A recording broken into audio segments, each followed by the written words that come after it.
वेङ्कटाद्रिसमं स्थानं ब्रह्माण्डे नास्ति किञ्चन। वेङ्कटेशो देवो न भूतो न भविष्यति। फाल्गुने मासि पूर्णायाम् उत्तरर्क्षेन्दुवासरे गोविन्दराजो भगवान् प्रादुरासीत् महामुने।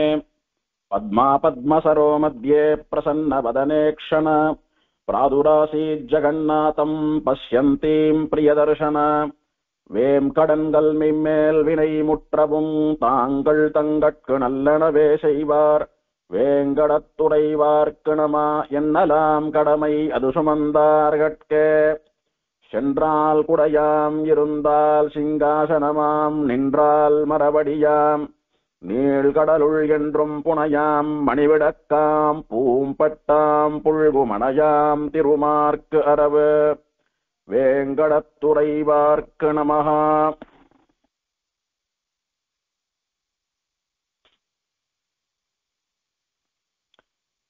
பரம பவித்திரமான ஸ்ரீவைகுண்ட துவாதசி இன்றைய சுதினம். ஆச்சரியமாக ஹரி தினம் என்று கொண்டாடப்படக்கூடியது இந்த துவாதசி. ஏகாதசி அன்னைக்கு விரதம் முக்கியம். உபவாசம் இருந்து பெருமாளை நினைச்சுன்னு இருக்கிறதான அந்த விரதமும் பகவத் ஸ்மரணையும் ஏகாதசி அன்னைக்கு முக்கியம். துவாதசி தான் விஷ்ணு திதி, ஹரி தினம் அப்படின்னு எல்லாம் சொல்லப்பட்ட நாள். எம்பெருமானுடைய திதி, எம்பெருமானுடைய நாள் அது. அதனால அந்த துவாதசியிலே சமயத்திலே எம்பெருமானுக்கு திருவாராதனம் பண்ணி பாரண தலிகை எல்லாம் பண்ணி பெருமாளுக்கு கண்டருளை பண்ணிட்டு அந்த சமயத்துக்கு சாட்டு முடிச்சு பாரணை பண்றதுன்னு வச்சுட்டு இருக்கோம். அப்படி அந்த துவாதசி கால ஆராதனம், துவாதசி பாரணை அதுவே ஒரு தனி விரதமா ஒரு பெரிய காரியமா சொல்லப்பட்டிருக்கு. சில பேர் நினைச்சுப்பா, ஏகாதசி அன்னைக்கு முழு பட்னி இருந்தவாளுக்கு தானே துவாதசி பாரணை ஆகும். பாரணைன்னா என்ன? விரத முடிப்பு, விரதத்தை உபவாசத்தை முடிச்சுக்கிறது. ஏகாதசி அன்னைக்கு முழுக்க பட்னி இருந்தவாளுக்கு தானே விரதம் முடிக்க முடியும். ஏகாதசிக்கு தான் ஏதோ இட்லியோ பலகாரமோ கஞ்சியோ சாப்பிட்டு இருக்கோமே, அப்புறம் எப்படி அப்படின்னு சில பேர் யோசித்தா சாப்பிடுறவா. அப்படி இல்ல, ஏகாதசி விரதம் இருந்து பாரணை பண்றதுன்றது சரி. ஆனா ஏகாதசி விரதம் பூர்ணமா இருக்க முடியறதோ இல்லையோ, இல்ல யாருக்கு எவ்வளவு ஆரோக்கியமோ அதுக்கேத்த மாதிரி இருக்க முடியறதோ என்னமோ, ஆனா துவாதசின்னு சொல்லக்கூடியது அது ஒரு தனி அனுஷ்டானம் மாதிரி. ஏகாதசி அன்னைக்கு பூரண உபவாசம் இருக்க முடியறதோ முடியலையோ, அது அப்புறம் துவாதசி பாரணை நிச்சயம் பண்ணியானோன்னு சொல்றது. அது ஒரு வசந்த உற்சவம், எம்பெருமானுடைய உற்சவம் அப்படின்றதா சொல்றது. இப்படி எல்லா துவாதசிகளுமே பாரணை பண்ண வேண்டி இருக்கிற போதிலும் கூட பரம பவித்திரமான ரொம்ப முக்கியமான இந்த ஸ்ரீவைகுண்ட ஏகாதசியினுடைய மறுநாளான வைகுண்ட துவாதசி அன்று பெருமாள் திருவாராதனம், பெருமாள் சேவை, பாரணை இதெல்லாம் ரொம்ப விசேஷம். திருவேங்கடமுடையானை புராணமானது ஹரின்னு வர்ணிக்கிறது. ஹரி அப்படின்னா நம்முடைய பாவங்களை அழிப்பவன். பெருமாள் திருவேங்கடமுடையான் அந்த அர்ச்சாவதாரமா மட்டும் இல்லாமல் மலையா தீர்த்தமா மலையில இருக்கக்கூடிய செடி கொடி மரம் பறவை மிருகம் மனுஷான்னு ஒரு அம்சத்திலையும் பெருமாள் இருந்துட்டு எல்லோருடைய பாவத்தையும் ஹரித்து கொண்டிருக்கிறான் அப்படின்னு ஹரையே ஸ்ரீ வெங்கடேசாய நமகான்ற நாமாவளியில் அனுபவித்தோம். பொதுவாக ஹரின்றது பெருமாளுடைய பேராக இருந்தாலும் கூட திருவேங்கடமுடையானுக்கு பிரத்யேகமா ஹரின்றது ஒரு பேரா இருக்கிறபடினாலே அந்த பாப்பங்களை ஹரிப்பதாகிற காரணத்தை அவன் பண்ணி கொண்டிருப்பதினாலே, அதுக்காகவே அவன் அந்த மலை மேல நின்று இருக்கிறபடினாலே ஹரி அப்படின்றது அவனுடைய தனி பெயர், சிறப்பான ஒரு திருநாமம் அவனுக்கு, திருவேங்கடமுடையானுக்கு. அவனுடைய தினம் இன்று ஹரி தினம். புராணம் எம்பெருமானுடைய அவதாரத்தை வர்ணித்த போது கூட விஷ்ணு திதௌ அப்படின்னு தான் சொல்லிட்டு, விஷ்ணு திதியான துவாதசியிலே சிரவண நட்சத்திரம் கூடிய நாளிலே பெருமாள் அவதரித்தான்னு தான் புராணம் கொண்டாடித்து. அப்படி திருவேங்கடமுடையானுடைய அவதார தினமான விஷ்ணு திதி இந்த வைகுண்ட துவாதசி என்று நாம ஏற்கனவே பல முறை புராணத்திலே அனுபவித்தது போல தனுர்மாசே சிதே பக்ஷே துவாதசியாம் அருணோதயே ஆயாந்தி சர்வதீர்த்தானி சுவாமி புஷ்கரிணி ஜலேன்னுட்டு, தனுர்மாசம்னு சொல்லக்கூடிய இந்த மார்கழி மாசத்திலே சுக்லபக்ஷத்திலே துவாதசி அன்று அருணோதய சமயத்திலே இந்த லோகத்திலே இருக்கக்கூடியதான அத்தனை புண்ணிய தீர்த்தங்களும் இந்த மலையிலே இருப்பதாக புராணத்தில் சொல்லப்பட்ட 66 கோடி தீர்த்தங்களும் சங்கமிக்கின்றன. அந்த சமயத்திலே அந்த தீர்த்தத்திலே தீர்த்தமாடினால் மலையில இருக்கக்கூடியதான தீர்த்தங்கள் மட்டுமல்லாமல் லோகத்திலே இருக்கக்கூடிய அத்தனை தீர்த்தங்களிலும் தீர்த்தமாடின பலன் கிடைக்கும் அப்படின்னு புராணம் பல இடத்துல வர்ணித்தது. அதனால அந்த சமயத்திலே பெருமாளும் கூட ஸ்ரீபாத தீர்த்தம் சேர்க்கிறார். ஸ்ரீசட்டாரியும் சக்கரத்தாழ்வாரும் எழுந்தருளி தீர்த்தவாரி ஆறுது மலையிலன்னு பார்த்தோம். அந்த உத்தமமான இந்த நன்னாளிலே இன்னைக்கு பின்னால ஒரு 4 மணிக்கு பெருமாள் 2வது சாத்துமறையானா விட்டு கோவில்ல இருந்து பிரதட்சிணமா புறப்பாடாகி மாடவீதி பிரதட்சிணமா வந்து ஒரு சின்ன பல்லக்குல பெருமாளுடைய ஸ்ரீசட்டாரியும் சக்கரத்தாழ்வாரும் புறப்பாடாகி மாடவீதி பிரதட்சிணமா வராக பெருமாள் சன்னதிக்கு எழுந்தருளி வழக்கமா வராக பெருமாள் சன்னதியில இருக்கக்கூடிய தீர்த்தவாரி ஆகக்கூடிய படித்துறை அந்த படிகள்ல பெருமாள் ஸ்ரீசட்டாரியும் சக்கரத்தாழ்வாரும் ஏழி அவளுக்கு விசேஷமா மஞ்சக்காப்பு சந்தனம் பால் தயிர் இளநீரால் எல்லாம் திருமஞ்சனமாகி விசேஷமா தலிகை எல்லாம் கண்டருளை பண்ணி சுவாமி புஷ்கரணிக்கும் கூட ஆராதனம் தலிகை அம்ச விசேஷ பூஜைகள் எல்லாம் பண்ணி பின்னால ஒரு 5-10 மணிக்கு இன்னைக்கு கர்த்தால சுமார் ஒரு 6000-7000 பக்தர்கள் கோவிந்தா கோவிந்தா அப்படின்னு பக்தியோட கூட சப்தம் போட வேத மந்திர கோஷத்தோட பக்தர்களுடைய கோவிந்த நாம சங்கீர்த்தனத்தோட எம்பெருமான் ஸ்ரீசட்டாரியும் சக்கரத்தாழ்வாரும் இன்னைக்கு வைகுண்ட ஏகாதசி சுவாமி புஷ்கரணி முக்கோட்டி தீர்த்தம் ஆடினா. அப்போ அடியவர்கள் எல்லாரும் எம்பெருமானோட சேர்ந்து கூட எம்பெருமானுடைய ஸ்ரீபாத தீர்த்தத்திலே மூழ்கி பாவத்தை போக்கிக் கொள்வதாகிற அந்த அனுஷ்டானம் இன்று நடந்தது. வருஷத்துக்கு ஒரு நாள் நடக்கக்கூடிய அனுஷ்டானம். அந்த சமயத்திலே அடியனும் கூட நம்முடைய சுரோத்தாக்களான உங்கள் எல்லோரையும் நினைத்துக் கொண்டு எம்பெருமானோடு சேர்ந்து தீர்த்தமாடுவதற்கான பாக்கியம் கிட்டியது. அப்படி உத்தமமான நன்னாள் என்று.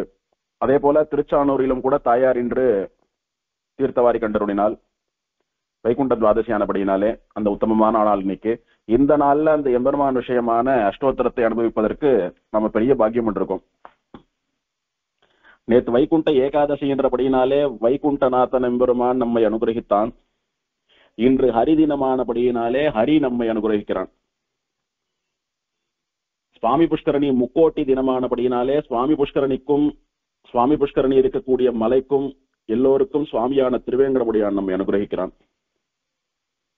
திருமணந்தாழ்வான் கபில மகர்ஷிக்கு உபதேசம் பண்ணின 78வது நாமாவளி நாராயணார்த்திதாசேஷ ஜனதுர்க்விஷயாய ஸ்ரீவேங்கடேஷாய நமஹா. இந்த நாமாவளியாலே ஸ்ரீனிவாசனுக்கு சொல்லப்பட்ட திருநாமம் நாராயண அர்த்தித அசேஷ ஜனதுர்க் விஷயா என்பது. நாராயணன் சொல்லக்கூடியவன் ஒரு பிராமணன். அர்த்தித அப்படின்னா அவனாலே பிரார்த்திக்கப்பட்டு, ஜனதுர்க் விஷயா அப்படின்னா ஜனங்களுடைய கண்களுக்கு சேவையாகும்படி நின்றவன் அந்த ஸ்ரீ வெங்கடேசனுக்கு நமகா. நாம பல இடங்கள்ல பார்த்திருக்கோம். திருவேங்கடமலையில பெருமாளை சேவிக்கணும்னுட்டு ரிஷிகள் பக்தர்கள் மகான்கள் ராஜாக்கள் வசுக்கள் அந்த மாதிரி நிறைய பேர் தனித்தனியா தபஸ் பண்ணுவா. ரொம்ப காலம் தபஸ் பண்ணினா அவளுடைய பக்திக்கு இறங்கி பெருமாளும் விமானமும் அவ கண்ணுக்கு தெரியவா. அப்புறம் கொஞ்ச நாள் கழிச்சு மறைஞ்சிடுவா. திரும்ப யாரானும் தபஸ் பண்ணி பெருமாள் வர சமயத்துக்கு எல்லோரும் வந்தா பெருமாளை சேவிக்கலாம். இப்படி ஒரு முறையும் இண்டிவிஜுவலா ஒருத்தர் தபஸ் பண்றதோ இல்ல இன்னொருத்தர் தபஸ் பண்ற சமயத்துல பெருமாள் வர சமயத்துக்கு போய் காத்துட்டு இருக்கிறதோ இப்படிதான் ஆனந்த நிலைய விமானத்தையும் திருவேங்கடமுடையானையும் இதுக்கு முன்னாடி இவங்கள் எல்லாம் சேவிச்சுட்டு இருந்தான்னு புராணம் பல இடத்துல சொல்லிட்டு நாமளும் பார்த்தோம். மாயா கூட விமானாய ஸ்ரீ வெங்கடேஷாய நமகன்னு தன்னுடைய மாயையினாலே மறைக்கப்பட்ட ஆனந்த நிலைய விமானத்துக்குள்ளே உரைபவனான ஸ்ரீ வெங்கடேசன் கூட அனுபவித்தோம். அப்ப விமானம் அங்க இருக்கு, யார் கண்ணுக்கும் தெரியல, பெருமாள் தன்னுடைய மாயையினால மறைச்சுட்டான்னு. அப்படி எத்தனை காலம்தான் எல்லோரும் தபஸ் பண்ணி அதுவும் ஆயிரக்கணக்கான வருஷங்கள், 1000 வருஷம் 12,000 வருஷம் 12 வருஷம் 7000 வருஷம் அந்த மாதிரி எல்லாம் ஒருத்தரும் 1000 வருஷங்கள் தபஸ் பண்ணி பெருமாளை சேவிக்கிறதுன்றதெல்லாம் எப்படி சாத்தியம்? அதுவும் நம்ம போல இருக்கக்கூடிய சாதாரணமான அல்பஜீவர்களுக்கெல்லாம் எப்படி முடியும் அது? அப்படி தபஸ் பண்ணி தான் சேவிக்கணும்ன்றபடி இருந்தா நமக்கு திருமலை அப்படின்ற ஒரு பேரே தெரிஞ்சிருக்குமா? நம்ம எல்லாம் போய் சேவிப்போமா பெருமாளை? முடியுமா நம்மாலே முதல்ல? அதனால பின்னால வரக்கூடிய நம்முடைய ஞானம் ஆயுள் இது எல்லாத்தையும் மனசுல வச்சுட்டு நிறைய பேர் பிரார்த்தித்தா பெருமாளிடத்துல. பின்னால வரக்கூடிய சாதாரணமான ஜனங்களுக்காக அவ கண்ணுக்கு எப்போதும் தெரியும்படி பெருமாள் சேவை சாதிக்கணும், இந்த மாதிரி எல்லாம் அடிக்கடிக்கு மறைய வேண்டாம், அவளால தபஸ் பண்ணி சேவிக்கும்படியான ஒரு சக்தி கிடையாது அவளுக்கு அப்படின்னு நிறைய பேர் பிரார்த்திச்சிருக்கா. சுகர் பிரார்த்தித்தார் அப்படின்னு போன உபன்யாசத்துல பார்த்தோம். அகஸ்தியர் பிரார்த்தித்தார்னு அகஸ்தியாபியர்த்தித்த அப்படின்ற நாமத்திலே பார்த்தோம். அவ 2 பேரை தொடர்ந்து இப்ப நாராயணன் சொல்லக்கூடிய இந்த பிராமணனும் அதுதான் பிரார்த்திக்கிறான் பெருமாளிடத்திலே. அதை பாக்குறோம் இப்போ. இது ஏன் இப்ப இங்க வரது அப்படின்னா, இதுக்கு முன்னாலே சுக மகரிஷியினுடைய கண்களுக்கு பெருமாள் சேவை சாதித்தார், சேவை சாதித்து மோட்சம் கொடுத்தார். அப்ப சுகர் என்ன வேணும்னு சுக்கர பெருமாள் கேட்ட போது எல்லோருடைய கண்களுக்கும் சேவையானு அவர் பிரார்த்திச்சுட்டார்னு சொன்னாரோல் திருவனந்தாழ்வான். அந்த மாதிரி சொல்றச்ச வேற யாரெல்லாம் இந்த மாதிரி பெருமாளை தபஸ் பண்ணி எல்லோரு கண்ணுக்கும் தெரியும்படியா சேவை சாதிக்கணும்னு பிரார்த்திச்சான்னு ஞாபகத்துக்கு வந்துடுத்து சுவாமிக்கு இப்போ.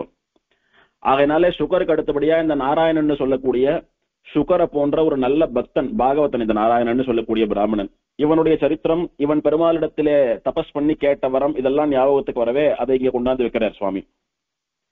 அதுதான் இந்த 78வது நாமாவளி.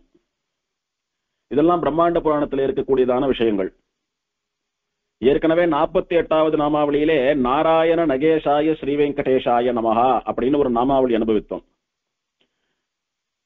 திருவேங்கடமலைய சப்தகிரி 7 மலைன்னு சொல்றோம். அதுல எம்பெருமான் எழுந்தருளி இருக்கக்கூடிய மலை நாராயணகிரின்னு சொல்லக்கூடிய மலை. நாராயணகிரி, நாராயணாச்சலம், நாராயணாத்ரி அப்படின்னு எல்லாம் சொல்லக்கூடிய மலை. அந்த மலைதான் திருமலை. மொத்தம் மலை தொடரிலேயே உயரமான மலை. அதாவது திருமலை, அகோபிலம், ஸ்ரீசைலம்னு சொல்லக்கூடிய அந்த திருவனந்தாழ்வான் வடிவிலே படுத்துக் கொண்டிருக்கிற பெரிய மலை இருக்க, அதுல highest point, higher most point அப்படின்னா இந்த நாராயணகிரின்னு சொல்லக்கூடிய மலைதான். அந்த மலையில தான் பெருமாளுடைய திருவடிகள் இருக்கின்றன. பெருமாள் இப்போ ஆனந்த நிலைய விமானத்தின் கீழே கோயில் கொண்டிருக்கிறான். வராக பெருமாள், சுவாமி புஷ்கரணி எல்லாம் இருக்கா. அங்கதான் நம்ம போய் சேவிக்கிறோம். திருவேங்கடமுடையான் சன்னதி திருமலைன்னு போய் சேவிக்கிறது அங்கதான். அந்த மலைக்கு நாராயணகிரின்னு எப்படி பேர் வந்ததுன்னு இங்க சொல்லப்படுறது. அந்த 48வது நாமாவளியிலே நாராயண நக ஈசாய, நகம் அப்படின்னா மலை, ஈசன்னா ஆள்பவன். இந்த நாராயண மலையை ஆள்பவனான திருவேங்கடமுடையான் அப்படின்னுட்டு இந்த நாராயணகிரின்னு சொல்லக்கூடிய மலைக்கு ஸ்ரீனிவாசன் திருவேங்கடமுடையான் தான் சுவாமி, அவன் தான் ராஜா அப்படின்னுட்டு அந்த நாமாவளியில அனுபவித்தோம் 48. இப்ப 78 என்ன வருதுன்னா, அந்த மலைக்கு நாராயணகிரின்னு ஏன் பேர் வந்தது அப்படின்னுட்டு அந்த நாராயணன் சொல்லக்கூடிய பக்தனுடைய சரித்திரத்தை சொல்றாரு இங்க. பகவானுடைய சரித்திரத்தை போல பாகவதாருடைய சரித்திரமும் கூட நமக்கு உத்தேசமானபடினாலே அதையும் அனுபவிக்கிறோம். நாராயணன் சொல்லி ஒரு பிராமணன், ஒரு பரம ஸ்ரீ வைஷ்ணவன். அவனை ரொம்ப நாளா திருவேங்கடமுடையான நேர்ல சேவிக்கணும்னு ஆசை. பொதுவா பெருமாளை நேர்ல சேவிக்கணும்னு ஆசை. திருவேங்கடமுடையான இடத்துலயும் ரொம்ப பக்தி உண்டு அவனுக்கு. எங்க யானும் பெருமாள் சேவை கொடுத்துட மாட்டாரான்னு பூலோகம் முழுக்க இருக்கக்கூடிய புண்ணிய தீர்த்தங்கள்ல தீர்த்தம் ஆடிண்டு அங்கங்க தியானம் பண்ணிண்டு பெருமாள் அப்படி தேடிண்டு வரான். எங்க பார்த்தாலும் பெருமாள் அவனுக்கு கண்ணுக்கு சேவை சாதிக்கல. பெருமாளுடைய சங்கல்பம் இந்த மலை மேல அவனுக்கு சேவை சாதித்து அவனுடைய பெயரால இந்த மலை வழங்கப்படணும், அவனுடைய பிரார்த்தனையால லோகத்துல இருக்கிற எல்லா ஜனங்களுக்கும் நான் சேவை கொடுக்கணும் அப்படின்னு பெருமாள் இந்த மாதிரி வசந்த ஒரு நோக்கத்தை வச்சுட்டு இருக்கான். அவன் விஷயமா நம்ம பக்தனுக்கு இப்படி பண்ணணும் அப்படின்னு பெருமாள் ஆசைப்பட்டு இதெல்லாம் மனசுல வச்சுட்டு இருக்கான். அப்படி இருக்கிறச்ச வெறும பெருமாள் கண்ணுக்கு தெரிஞ்சுட்டாருன்னா சேவிச்சுட்டு போயிட்டா இதெல்லாம் நடக்காதோ இல்லையோ. அதனால பெருமாள் சேவை கொடுக்காம அப்படியே அலக்க வச்சுட்டே வரான் இந்த பக்தனை. இதுக்குதான் அடியன் பலமுறை சொல்றது, திருவேங்கடமலையிலே நமக்கு போனா எல்லாம் ஆயிடுத்து அப்படின்றத விட எனக்கு சரியா பெருமாள் சேவையால இது முடியல அது முடியல அப்படின்னு ஏதாவது ஒரு குறையோட வரோம்னா பெருமாள் திரும்ப நம்மளை கூப்பிடுறதுக்கு, பெருமாள் திரும்ப நம்மளை வர வச்சு சேவை கொடுக்கறதுக்கு ஆசைப்படுறான்னு அர்த்தம். நிஜமா அவனுடைய மனசுக்கு நம்மளை பிடிச்சு போயிடுத்து அப்படின்னா எல்லாம் நன்னா அமையிறது. ஆனா ஏதோ ஒரு மனக்குறை சுவாமி, எனக்கு பெருமாள் கிட்டக்க போன ஒரு க்ஷணம் தான், அந்த சமயத்துல முன்னாடி இருக்கிறவர் தலைக்கு மேல கையை தூக்கி கையை கூப்பிட்டார், எனக்கு பெருமாள் மறைஞ்சுட்டாருன்னு இழுத்து போட்டா. இல்ல அந்த சமயத்துக்கு போனப்போ கூட்டமா இருந்தது, மலைக்கு போனோம் பெருமாளை சேவிக்கவே முடியல, ஜனமா இருந்தது. அந்த மாதிரி ஏதோ ஒரு குறை இருக்கு, அடுத்த முறை நன்னா சேவிக்கணும், அடுத்த முறை காலியா இருக்கிறச்ச வரணும் அப்படின்னு எல்லாம் மனசுல தோன்றது. ஒரு சின்ன மன வருத்தத்தோட ஒரு குறையோட வரும் மலையில இருந்து அப்படின்னா அவளை திரும்ப திரும்ப பெருமாள் திருவேங்கடமலைக்கு வர வைத்து சேவை கொடுக்கணும்னு ஆசைப்படுறான்னு அர்த்தம். தினமும் சேவிக்கிறவாளுக்கு கூட அந்த துவாரபாலகால விட்டு அப்படி ஒரு படி எடுத்து வச்சோம்னா திருவேங்கடமுடியான் மறந்துடுவார், மரக்கடிச்சுடுவார். அப்படி மரக்கடிச்சாதான் நாளைக்கு திரும்ப சேவிக்கணும்ன்ற எண்ணம் வரும் அப்படின்னு பெருமாளுடைய திருவுள்ளம். அப்படின்னா பெருமாளுக்கு அவள் அத்தனை பிடிக்கிறதுன்னு அர்த்தம். அதேதான் எங்கேயோ நடக்கிறது. எங்கேயோ ஒரு இடத்துல இந்த மகாபக்தனுக்கு சேவை கொடுத்திருந்தா பெருமாள் எப்பயோ இவனுக்கும் பெருமாளுக்கும் உள்ள உறவு முடிஞ்சு போயிருக்கும், யாருக்கும் கூட தெரிஞ்சிருக்காது பின்னாலே. அதனால இவனுடைய பெருமையை பக்தியை ஊரறிய செய்ய வேணும், உலகறிய செய்ய வேணும் அப்படின்னு பெருமாளுடைய சங்கல்பமான அப்படின்னாலே பெருமாள் சேவை கொடுக்காம அலக்கழிக்கிறான். சரி, பெருமாளுக்கு ரொம்ப நெருங்கினவா யாரு? பெருமாளாலே படைக்கப்பட்ட பெருமாளுடைய குமாரனான பிரம்மா தானே. அதனால பிரம்மாவினிடத்துல ஆலோசனை கேட்கலாம். பெருமாளை எங்க போனா சேவிக்கலாம்னு பிரம்மா கேட்கலாம். ஏன்னா பிரம்மா சொல்லி பெருமாள் இங்க இருக்கார் அங்க இருக்கார் நிறைய பேர் சேவிச்சதா புராணம் சொல்றது. அதனால பிரம்மாவை நோக்கி தபஸ் பண்ணலான்னுட்டு பிரம்மாவை நோக்கி தபஸ் பண்ண ஆரம்பித்தான். இவெல்லாம் சுத்திர தேவதைகள், அல்ப தேவதைகள், அதாவது ரொம்ப சீக்கிரம் வந்துடுவா. நம்மையும் குறித்து தபஸ் பண்றாளேன்னுட்டு சீக்கிரம் வந்துடுவா. ஆனா கொடுக்கக்கூடிய பலனும் அந்த மாதிரி அல்ப பலனா தான் இருக்கும். அந்த மாதிரி பிரம்மாவை நோக்கி தபஸ் பண்ண உடனே பிரம்மா கொஞ்ச நாள்ல வந்துட்டான். வந்து அவனிடத்துல இந்த நாராயணன் பிரார்த்திக்கிறான், பெருமாளை எங்க தேடியும் காணல, எங்க சேவிக்கலாம் அப்படின்னா, வெங்கடாச்சலம்னு ஒரு மலை உண்டு. அந்த மலையிலே சுவாமி புஷ்கரணின்னு ஒரு உத்தமமான தீர்த்தம் உண்டு. அதனுடைய கரையிலே போய் நீ தபஸ் பண்ணினியானா பெருமாள் உனக்கு சேவை கொடுப்பார். பெருமாள் அந்த மலையில தான் மறைஞ்சிருக்கார். பெருமாள் அங்கதான் ரொம்ப விருப்பத்தோடு கூட வாசம் பண்ணிட்டு இருக்கார். யாரு கண்ணுக்கும் தெரியல. உனக்கு தெரியணும்னா போய் தபஸ் பண்ணணும்னு பிரம்மா சொல்லிட்டு மறைஞ்சுடுறான். பிரம்மாவனுடைய நியமனத்தை ஏற்கண்டு இவன் சுவாமி புஷ்கரணியில போய் தீர்த்தம் ஆடிட்டு தினம் அந்த கரையில தபஸ் பண்ணிட்டு வரான். புஷ்கரணி கரைனா புஷ்கரணி படியில அந்த கரையிலே உட்கார்ந்து பண்றது கிடையாது. அந்த புஷ்கரணியினுடைய தீரம் அதை சுத்தி எங்கேயோ ஒரு இடத்துல அந்த புஷ்கரணி சம்பந்தம் நடந்து வந்து தீர்த்தம் ஆடுற மாதிரி இருக்கக்கூடிய ஒரு தூரம். ஏன் அங்கேயே பண்ண மாட்டானா, வரப்புறவெல்லாம் தீர்த்தம் ஆடுவா, ஜந்துக்கள்லாம் இறங்கி விளையாடும், மிருகங்கள்லாம் தீர்த்தம் சாப்பிட வரும். அதெல்லாம் இந்த தபஸுக்கு இடையூறா இருக்குமானபடினாலே சுவாமி புஷ்கரணி கரைன்னா நாம என்ன நினைச்சுப்போம், ஏதோ அந்த படியில உட்கார்ந்துட்டு இருப்பார் போல் இருக்கு, அந்த மரத்தடியில உட்கார்ந்துட்டு இருப்பார், வராக பெருமாள் சன்னதி கிட்ட உட்கார்ந்துட்டு இருப்பார் எல்லாம் நினைச்சுப்போம். அப்படி இல்லை.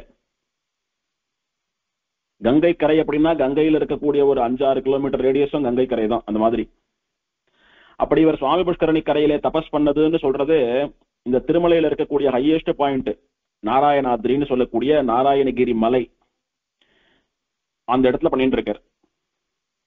அப்படி இவர் ரொம்ப நாள் தவம் பண்ணும் போது இவர் நிஜமான பக்தனானபடியினாலே, இவருடைய உண்மையான பக்தி கலங்கப்படமில்லாத பக்தியினாலே மலையில வந்து ரொம்ப சுபிக்ஷம், நல்ல நீர் வளம், நல்ல கிளைமேட்டு, நல்லவாள்லாம் நல்லா சக்குவமா வாழறது, ராட்சச அசுரா இவாளுடைய தொல்லைகள் இல்லாம இருக்கிறது, மிருகங்களை வேட்டையாடி சாப்பிடக்கூடிய பெரிய மிருகங்கள் கூட அந்த மிருகங்களிடத்திலே ஸ்நேகமா இருக்கிறது, இறந்து போன மிருகத்தை மட்டுமே சாப்பிடுறது, அந்த மாதிரி எல்லாம் ரொம்ப தர்ம சிந்தனையோட கூட நடந்துட்டு இருந்த காலம் இவன் தபஸ் பண்ண காலம். அதனாலதான் நல்லார் ஒருவர் உலரேல் அவர் பொட்டு எல்லோருக்கும் பெய்யும் மழைன்னு சொன்ன மாதிரி ஒரு உத்தமன் ஒரு நல்ல அனுஷ்டானத்தை உலக நன்மைக்காக லோகக்ஷேமத்துக்காக பண்றான் அப்படின்னா அவனுடைய நன்மையினாலே, அவனுடைய நல்ல மனசினாலே, அவனுடைய அனுஷ்டானத்தினாலே லோகம் எல்லாம் நன்னா இருக்கும் அப்படின்றதுக்கு இதெல்லாம் உதாரணம். சாட்சாத் புராணத்திலே வியாச பகவானாலே சொல்லப்பட்ட விஷயங்கள் இதெல்லாம். இப்படி தபஸ் பண்ணிட்டே இருக்கிறச்ச ஒரு நாள் பெருமாள் சந்தோஷப்பட்டு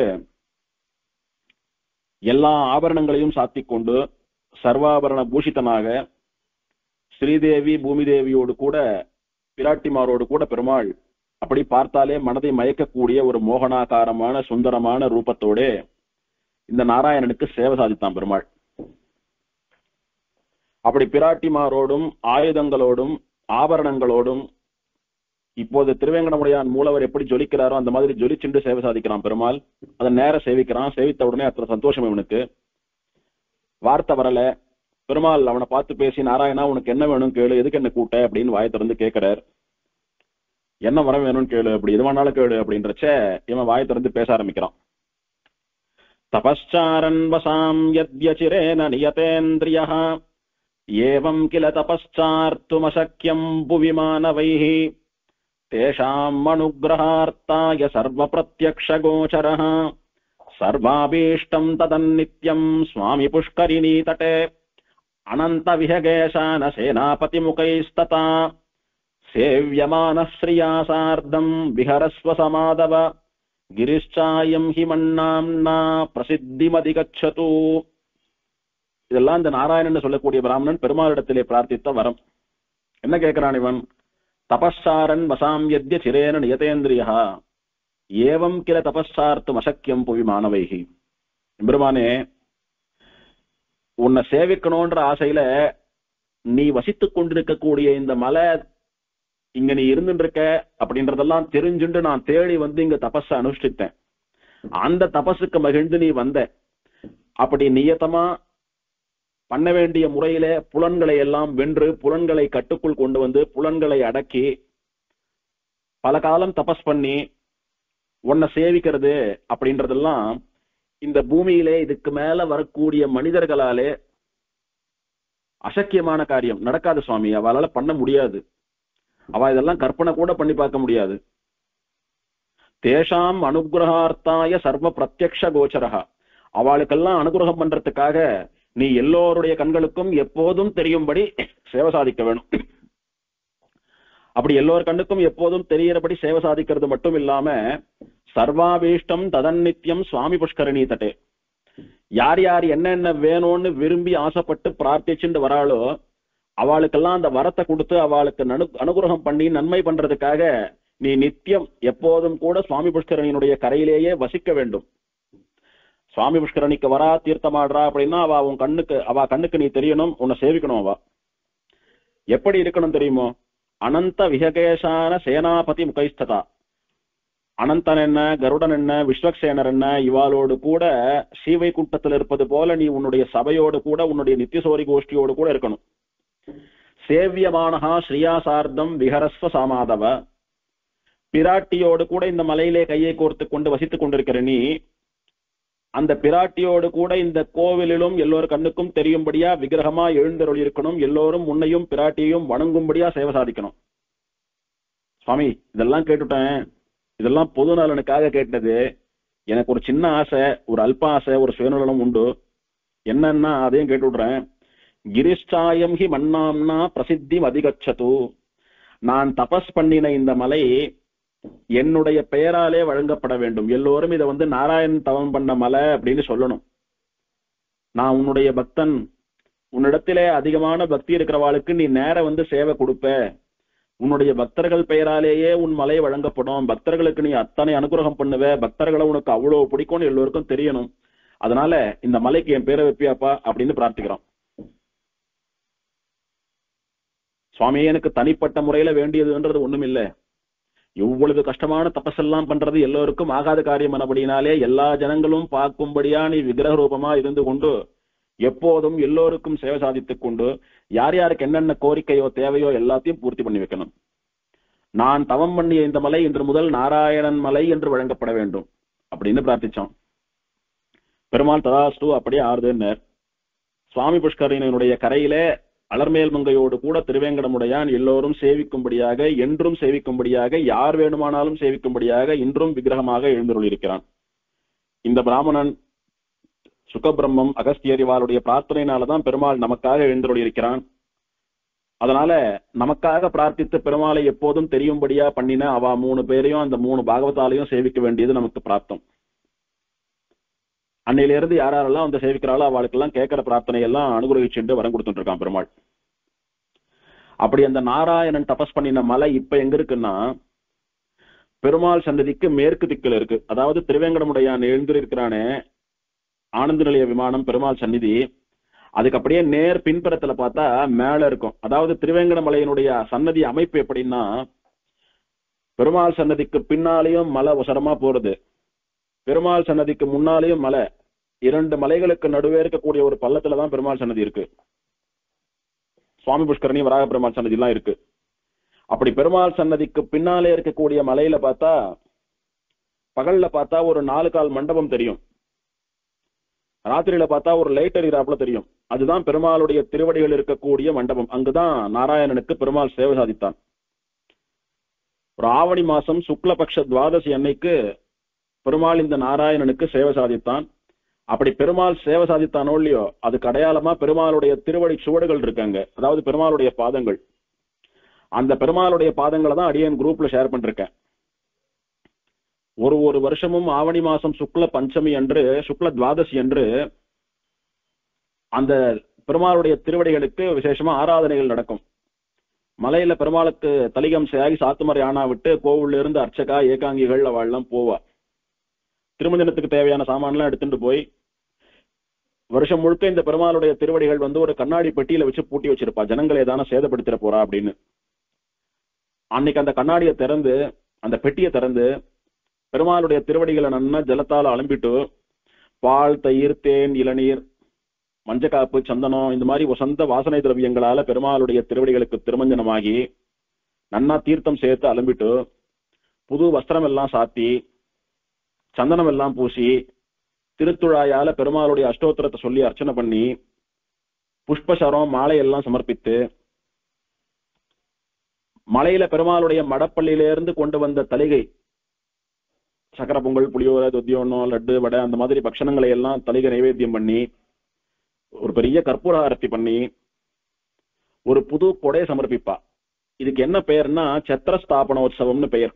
சத்திரம்னா குடை, ஸ்தாபனம் அப்படின்னா அந்த குடையை நடுவது. வருஷா வருஷம் கொடையை மாத்துவா. அந்த கொடையை இந்த ஆரத்தி பண்ணக்கூடிய படத்துல, அர்ச்சகர் ஆரத்தி பண்ற படத்துல பாத்தீங்களா தெரியும், சைட்ல ஒரு கொடை வச்சிருப்பா.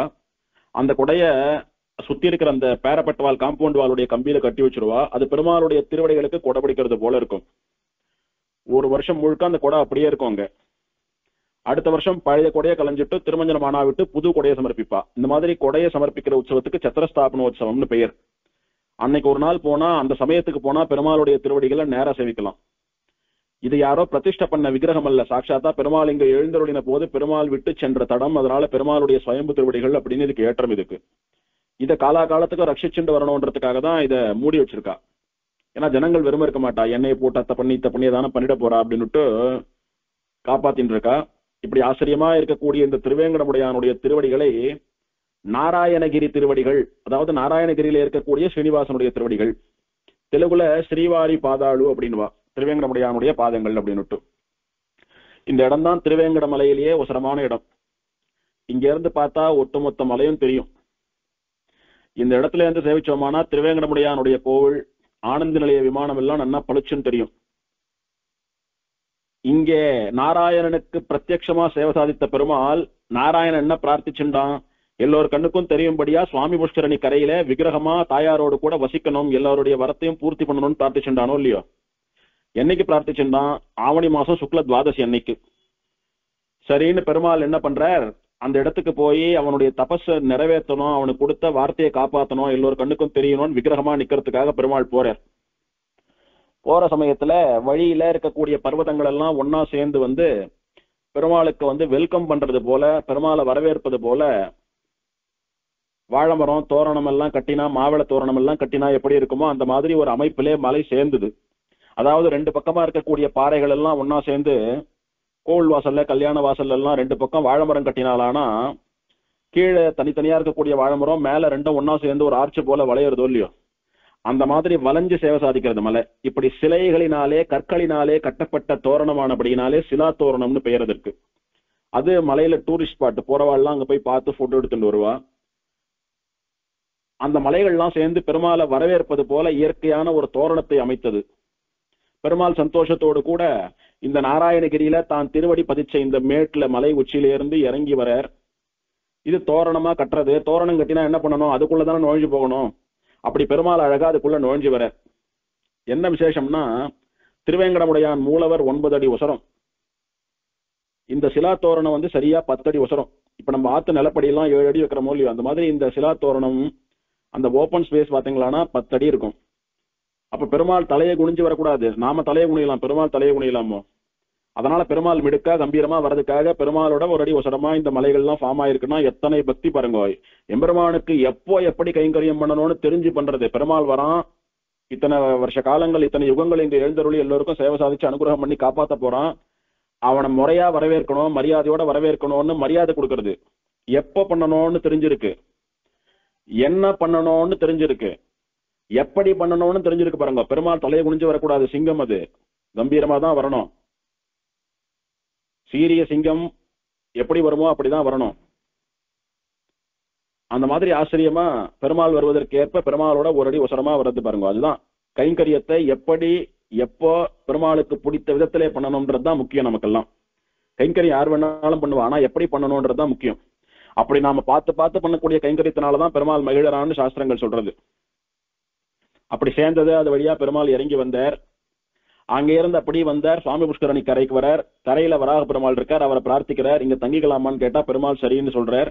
அதுக்கப்புறம் அடுத்த மாசம் புரட்டாசி மாசம் அதே சுக்லபக்ஷ துவாதசி சிரவண நட்சத்திரம் கூடிய நாள்ல பெருமாள் அங்கே விக்கிரகமா கோவில் கொள்றான். ஆவணி மாசம் சுக்ல துவாதசி நாராயணகிரி மலையில இவனுக்கு சேவை திருவடிகள் வந்துடுத்து. ஒரு மாசம் கேப் நடுவுல புரட்டாசி மாசத்தன்னைக்கு அங்க கோயில் கொள்றான் பெருமாள். ஏன் ஒரு மாசம் ஆகுதுன்னா தேவமானமோ இல்லையோ, நாமெல்லாம் மனுஷா, நமக்கு வந்து நிமிஷம் நாள் கணக்குன்னு சொல்றோம். நம்முடைய ஒரு வருஷம் தான் தேவர்களுக்கு ஒரு நாள்னு சொல்றா. அதனால நாம நாராயணகிரியில இருந்து நடந்து போறதுக்கு சுவாமி புஷ்கரணி கரைக்கு எவ்வளவு நாள் ஆகுமோ அந்த கணக்கு தான் பெருமாளுடைய கணக்குல. அதனால அடுத்த துவாதசிக்கே ஒரு மாசத்திலேயே பெருமாள் அங்க எழுந்தருளி சேவை சாதிக்கிறான். அன்னைக்கு பெருமாளுடைய அவதாரம். அதுதான் நம்ம பிரம்மோற்சவம், தீர்த்தவாரி, சக்கரஸ்நானம் எல்லாம் கொண்டாடுறோம். அப்படி ஆச்சரியமா இந்த நாராயணன் தபஸ் பண்ண மலையில இருக்கக்கூடியது நாராயணகிரி திருவடிகள். அங்க போய் சேவிக்கலாம். பஸ் போறது, கார் எல்லாம் போகும். ஒரு 5 நிமிஷம் மேடை ஏறி நடந்து ஒரு 20 படி ஏறி இறங்கினோம்னா அந்த திருவடியை சேவிச்சு விடலாம். மற்றபடி பஸ் கார் எல்லாம் கடைசி வரைக்கும் போறது. அது சேவிக்க வேண்டிய இடம். அப்படி அங்க போய் சேவிக்க முடியலன்னா கூட திருவேங்கடமுடியான் சன்னதி கிட்ட வேதியாஞ்சநேய சுவாமி கோவில் கிட்ட நின்று திருவேங்கடமுடியான சேவிக்கிறது போல அப்படியே பெருமாளுக்கு மேல சேவிச்சோம்னா மண்டபமோ லைட்டோ பகல்லையோ ராத்திரியிலோ தெரியறதுன்னா கை கூப்பிக்கலாம். அது ஆச்சரியமா பெருமாளுடைய திருவடிகள். இப்படிதான் பெருமாள் எல்லோருடைய கண்களுக்கும் சேவை சாதித்தான்.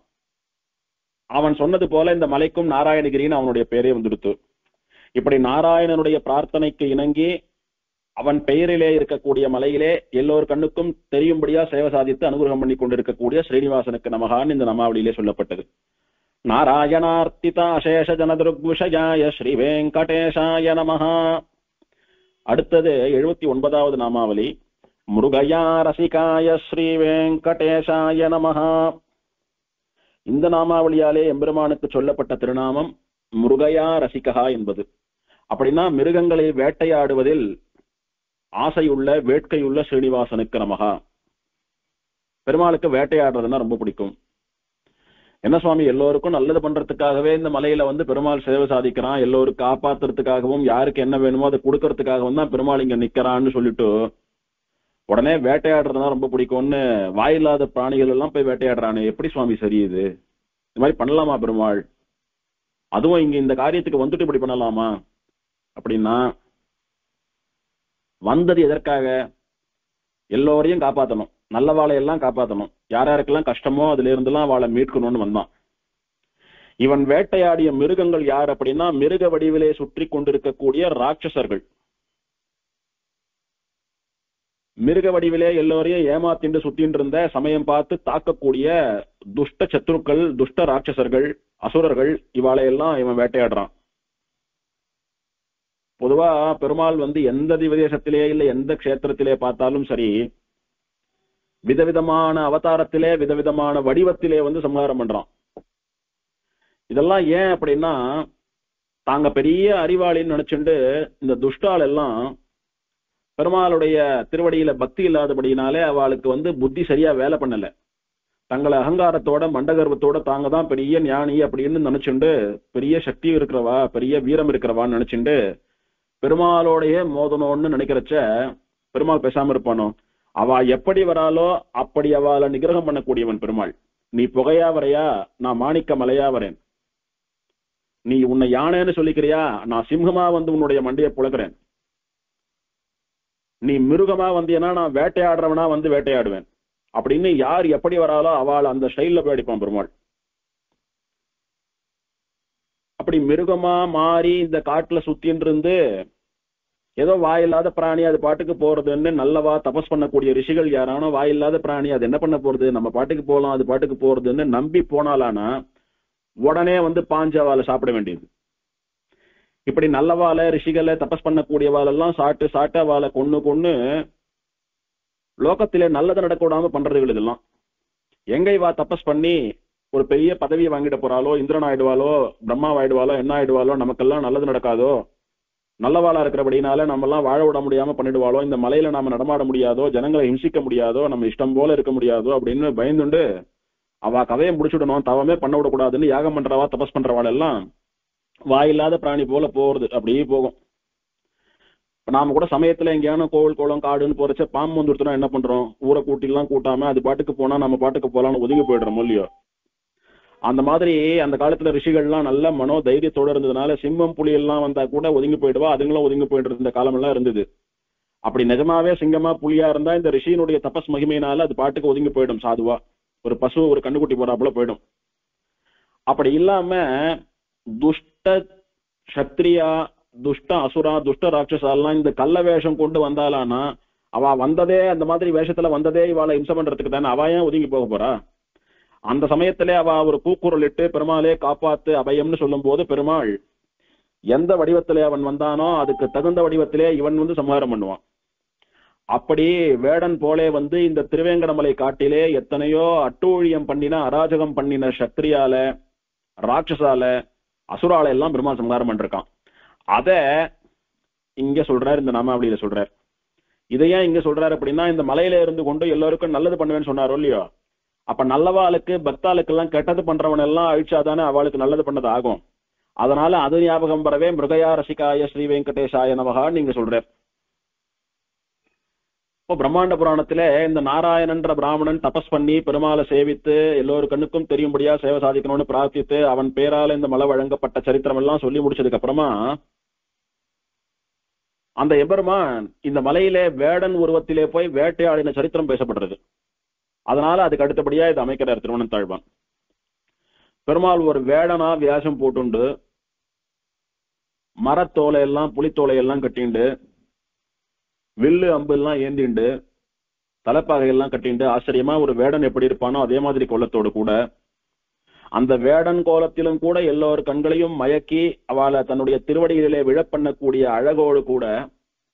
இதை புரிஞ்சுக்கணும்னா தேவப்பெருமாளுடைய அனுஷ்டான குல உற்சவத்தை ஞாபகப்படுத்திக்கணும். ராமானுஜர் எந்த அனுஷ்டான குல தீர்த்தத்தை ராமானுஜருக்கும் பெருந்தேவி தாயாருக்கும் பிடிக்கும்னு தன்னுடைய வாழ்நாள்ல பல காலம் கொண்டாந்து சமர்ப்பிச்சுட்டு இருந்தாரோ, அந்த சாலை கிணறுன்னு சொல்லக்கூடிய அனுஷ்டான குலத்துக்கு பெருமாள் வருஷத்துக்கு ஒரு நாள் எழுந்திருடுவார் தேவப்பெருமாள். திருவத்தியனோற்சவம் எல்லாம் முடியணும், நம்மாழ்வார் திருவடி தொழல் ஆனோம், அதுக்கு மறுநாள் ஏற்பா சாத்துமரை, அதுக்கு மறுநாள் தேசிக பிரபந்த சாத்துமரை ஆற அன்னைக்கு பெருமாளும் ராமானுஜரும் சுவாமி தேசிகன் சன்னதியை கடந்து அந்த செவிலிமேடுன்னு சொல்லக்கூடிய காஞ்சிபுரத்துல இருந்து ஒரு 5 கிலோமீட்டர்ல இருக்கக்கூடிய ஊர்ல இருக்கிற சாலக்கிணறுன்னு சொல்லக்கூடிய அனுஷ்டான குலத்துக்கு போவா. போறச்ச பெருமாள் பல்லக்குல சாதாரணமா போவார். சவாரி பாகைன்னு பேரு. அந்த காலத்துல மாட்டு வண்டி குதிரை வண்டியில எல்லாம் சவாரி போகக்கூடியவா தலையில ஒரு தலப்பா மாதிரி கட்டிட்டு போவா. அந்த தலைப்பாகைக்கு சவாரி பாகைன்னு பேர். அதை சாத்திண்டு பெருமாள் தனியா இருப்பார். எதிர்பக்கம் ஸ்ரீதேவி பூமிதேவி இருப்பா. 3 பேரை சேர்ந்து ஒரு கண்ணாடி பல்லக்குல எழுந்துருவா. போர்ச்ச மேனா பெட்டின்னு பேர் அந்த பெட்டிக்கு. பெருமாளை கண்ணாடியில தான் சேவிக்கணும், பெருமாளையும் ஸ்ரீதேவி பூமிதேவியும் நாம. ஏன்னா ரொம்ப தூரம் நடந்து போறதுனால பாதுகாப்பா ஏல பண்ணிட்டு போறதுன்னுட்டு அங்க போய் இறங்கினா விட்டு ராமானுஜர் அந்த கிணத்துல இருந்து தீர்த்தம் எடுத்துட்டு வருவார். வேத பாராயணம் பண்ணிட்டு அந்த தீர்த்தத்தை தலைமையில ராமானுஜர் கொண்டாந்து கொடுத்தாரு. ஆனா அந்த தீர்த்தத்தால பெருமாளுக்கு திருமஞ்சனம் நடக்கும். அன்னைக்கு ஒரு நாள் தான் முழுக்க முழுக்க அந்த தீர்த்தத்தினாலேயே திருமஞ்சனம். மற்ற நாள் எல்லாம் அந்த தீர்த்தத்துல இருந்து ஒரு குடம் தீர்த்தம் வந்து விஸ்வரூபம் ஆகும். எப்படியானா ஆகாச கங்கா தீர்த்தம் வந்து திருவேங்கடமுடியானுக்கு ஆறுதோ அந்த மாதிரி ஒரு குடத்துல மட்டும் தீர்த்தம் வரும். அன்னைக்கு ஒரு நாள் மட்டும் பெருமாள் திருமேனியில கொட்டுற அத்தனை தீர்த்தமும் அந்த சாலக்கிணறு தீர்த்தம் தான். ஏன்னா அந்த கரையிலேயே பண்றதுனால. அந்த சாலக்கிணறு பக்கத்துல ஒரு 30-40 அடியில ஒரு மண்டபம் இருக்கு, கருங்கல் மண்டபம், காம்பவுண்ட் சுவரோட மண்டபம் இருக்கு. அந்த மண்டபத்துல ஒரு சின்ன ராமானுஜரும் எழுந்தருளி இருக்கார். அங்க பெருமாளை தேவப்பெருமாளை எழுந்தருளை பண்ணி அந்த சாலக்கிணறு தீர்த்தத்தால திருமஞ்சனம் பண்ணி ராமானுஜருக்கு ஷட்டாரி பரிவட்டம் மாலை மரியாதை எல்லாம் பண்ணிவிட்டு அங்கிருந்து திரும்ப கோவிலுக்கு வர சமயத்துல பெருமாள் எப்படி வருவார்னா, கார்த்தால போறச்ச பல்லக்குல சவாரி பாகையோடு போனார். சாயங்காலம் திரும்பி வரச்ச வேடுவன் வேடுவச்சியா வருவா பெருமாள் தாயார். எந்த விந்தியமலை காடுகள்ல யாதவ பிரகாசர் ராமானுஜரை அழிச்சுடணும்னு நினைச்சாரோ அப்போ அவர் கங்கையிலிருந்து தப்பித்து எந்த விந்தியமலை காடுகளுக்கு வந்தாரோ அப்போ ஒரு வேடனும் வேடுவச்சியுமாக வந்து தாகம் எடுக்கிறது தீர்த்தம் வேணும்னு கேட்டு இவர் நம்மளை காப்பாத்தின வாழ்க்கை தீர்த்தம் கொண்டாடணும்னு போய் ஜனங்கள்லாம் தமிழ்ல பேசிட்டு இருக்காளே, வடதேசத்துல எங்க தமிழ்ல பேசுறா அப்படின்னா இது காஞ்சிபுரம் தேவப்பெருமாளுடைய புண்ணியக்கோட்டி விமானம் கோபுரம் எல்லாம் தெரியலையா உங்களுக்கு, இது தமிழ் தேசம் தானே சுவாமி அப்படின்னு அங்க இருக்கிற ஸ்திரீகள் கேட்க, பெருமாளும் பிராட்டியம் தான் நம்மளை காப்பாத்தி அப்படி கண்ண மூடி திறக்கிறதுக்குள்ள எங்கேயோ விந்தியமலை காட்டுல கங்கை கரையில இருந்த நம்மள யாதவ பிரகாசருடைய மனுஷா அவெல்லாம் நம்மளை கொண்டுடக்கூடாதுன்னு நம்மளை காப்பாத்துறதுக்கு பெருமாள் தாயார் இங்க அழிச்சுன்னு வந்திருக்கா. அதனால தாயார் ஆசைப்பட்டு தீர்த்தம் வேணும்னு கேட்டு இங்க அழிச்சுன்னு வந்து விட்டதுனால இந்த தீர்த்தத்துல தாயாருக்கு ருச்சி அதிகம். அதனால பெருமாள் தாயாருக்கு இந்த தீர்த்தத்தை சமர்ப்பித்துக் கொண்டு வான்னு திருக்கட்சி நம்பிகள் நியமனத்தினால அவர் நியமனத்தின்படி இவர் தினம் பண்ணிட்டு இருந்தாருன்னு பாக்குறோம். அப்படி பெருமாள் வரச்ச வேடன் திருக்கோலத்திலே வேடாலாம் தலைக்கு எப்படி பாக கட்டிப்பாலும் அந்த மாதிரி கட்டிண்டு வில்லு அம்பை எல்லாம் ஏந்துட்டு வருவான் பெருமாள்.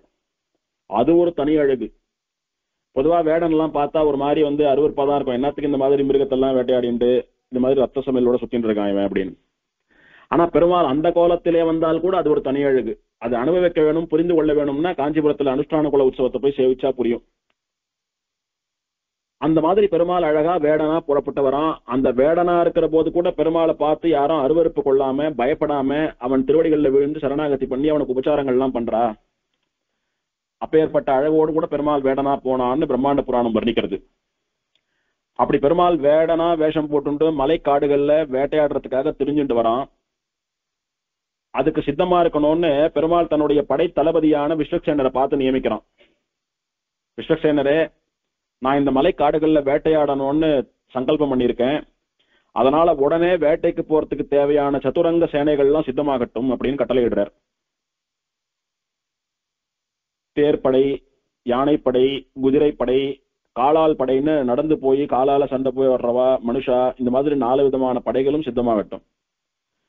இதுலயே புரிஞ்சுக்கலாம், வேட்டையாடுறதுக்கு போன யாரான 4 விதமான படையை வச்சுட்டு போவானோ, கூட அமைச்சர் சேனாதிபதி எல்லாம் வச்சுட்டு போவானோ? அப்ப இவன் எங்க போறான்? யுத்தத்துக்கு போறான். அவெல்லாம் மிருகங்கள் இல்ல, மிருக வடிவிலே வந்த கொடுமையான ராட்சசர்கள் இதுல தெரிஞ்சுக்கலாம். விரோதிகளை நிரசனம் பண்றதுக்கு போறான்னு தெரிஞ்சுக்கலாம். அதனால 4 விதமான சேனைகளும் சித்தமாகட்டும், கிளம்புங்கோ, தலைமை தாங்கிட்டு வாங்கோ, போலான்னு விஸ்வக்சேனரை பார்த்து கட்டளையிடுறான். அவரும் அதே மாதிரி எல்லாரையும் அழிச்சுட்டு 4 விதமான சேலையை அழிச்சுட்டு வரார். கண்ணில் படக்கூடிய சிம்ஹம், யானை, புலி, சிறுத்தை, எந்த மாதிரி கொடிய ஜந்துக்களா வர சக்தியால் எல்லாம் பார்த்து பார்த்து பார்த்து அந்த அசுரால் எல்லாம் சம்ஹாரம் பண்ணிட்டே வரான் பெருமாள். அப்படியே சம்ஹாரம் பண்ணிட்டே வந்து நிஜமாவே யாரெல்லாம் சக்திரியாலோ கெட்டவாலோ துஷ்டாலோ ராட்சசாலோ எல்லாரையும் சம்ஹாரம் பண்ணிட்டோம். இன்னும் ஒருத்தரையும் விட்டு வைக்கல. இதெல்லாம் பார்த்த உடனே நிஜமான வேடர்கள் யாரு காட்டுல மிருகங்களை வேட்டையாடி சாப்பிட்டு வாழ்ந்துட்டு இருக்காளோ அந்த அப்பாவி வேடர்களுக்கு அப்படி மனசுல பால வார்த்தது போல ஆயிடுச்சு. ஒரு மிருகம் வேட்டையாடலான்னு போனா திடீர்னு ராட்சசனா மாறுறான், அசுரனா மாறுறான், நம்மளை தூக்கி சாப்பிட்டுறான். இந்த மாதிரி எத்தனை பேர் அவாவாளுடைய பசங்களை, அப்பா அம்மாவை, அண்ணா தம்பிகள் எல்லாம் இழந்துட்டா. நல்லவாளுக்கு துன்பம் பண்றது மட்டும் இல்லாம அப்பாவியா வேட்டையாடி வயிற்று கழிவின்னு இருக்கிற இந்த வேடர்களுக்கும் கூட இம்சை பண்ணிட்டு வந்தான். அந்த ராட்சசால் எல்லாம் செத்து போயிட்டான்னு நிஜமான வேடர்களுக்கு, அப்பாவி வேடர்களுக்கு, பல உறவுகளை பறி கொடுத்த வேடர்களுக்கு, சாப்பிட்றதுக்குன்னு போய் உயிர் போயிடுமோன்னு பயந்துண்டு பட்னி இருந்து செத்தவாளுக்கெல்லாம் மனசுல ஒரு தைரியம், ஒரு நிம்மதி வந்துடுச்சு. பெருமாள் வந்து இவாளெல்லாம் சம்ஹாரம் பண்ணி எடுத்து இனிமேல் யாருக்கும் எந்த கஷ்டம் இல்லைன்னு அந்த சந்தோஷத்துல அந்த காட்டுல இருக்கக்கூடிய வேடர்கள்லாம் அவ சக்திக்கு அவ கிட்ட என்னென்ன இருக்கோ அதெல்லாம் கொண்டாந்து சமர்ப்பித்து பெருமாளுக்கு ஆராதனை பண்றா. தேனு, தெனமாவு, பழம், என்ன கிடைக்கிறதோ, புஷ்பம் கிடைக்கிறது கொண்டாந்து பெருமாள் திருவடியில சேர்க்கிறா. தேனு, பழம், பலாப்பழம் எல்லாம் கிடைக்கிறதுன்னா அதெல்லாம் கொண்டாந்து பெருமாள் கொடுத்து சாப்பிடுங்க, ஆத்துக்கு எடுத்து போங்கன்னு கொடுக்குறா. பெருமாளுக்கு தீபம் தூப்பெல்லாம் ஏத்தணும் அப்படின்னா சொந்த சந்தனை மரங்கள், கார், அகில் மரங்கள் இதெல்லாம் வெட்டி அதை புகையை கலப்பி அதுல பெருமாளுக்கு சந்தனம் சாம்பிராணி போடுறா. அவ காட்டுல இருக்கக்கூடிய வேடர்களவா என்ன வேட்டையாடுறாளோ, என்ன கிடைக்கிறதோ அதை சாப்பிடுறவா. அவ எங்க ஊதுபத்தி சாம்பிராணி எல்லாம் வாங்க முடியுமான்னு அவளால. காட்டுல இருக்கக்கூடிய சந்தன மரத்தை வெட்டிண்டு வரா, அகில் மரத்தை வெட்டிண்டு வரா, அதெல்லாம் பொடி பொடியா நறுக்கிறா. கோடாரியால நறுக்கி 2 கல்ல உரசினா நெருப்பு வருது. அந்த நெருப்பு கொண்டு தீ மூட்டுறா. தீ மூட்டினா அதுல இருந்து வரக்கூடிய இனிமையான மனத்தை பெருமாளுக்கு புகையா சமர்ப்பிக்கிறா. இப்படி வேடர்கள்லாம் வேட வேஷத்திலே வந்த பெருமாளை ஆச்சரியமா ஆராதிக்கிறா. இது ஆழ்வார் காட்டி கொடுக்கிறார், திருமங்கை ஆழ்வார்.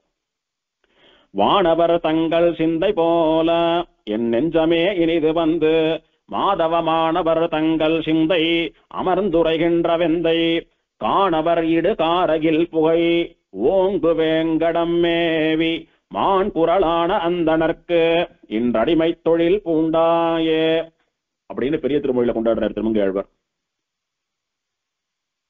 காணவர் இடு கார் அகில் புகை ஓங்கு வேங்கடம். இந்த திருவேங்கடமலை புகையால சூழப்பட்டிருக்கிறதாம். மலையெல்லாம் ஒரே புகை. புகை எவ்வளவு தூரம் இருக்குன்னா மலையே தெரியாதபடி மறைச்சுட்டு இருக்கு புகை. ஆகாசம் வரைக்கும் போறது புகை, அவ்வளவு பெரிய புகை. எதனால அவ்வளவு புகை வந்தது?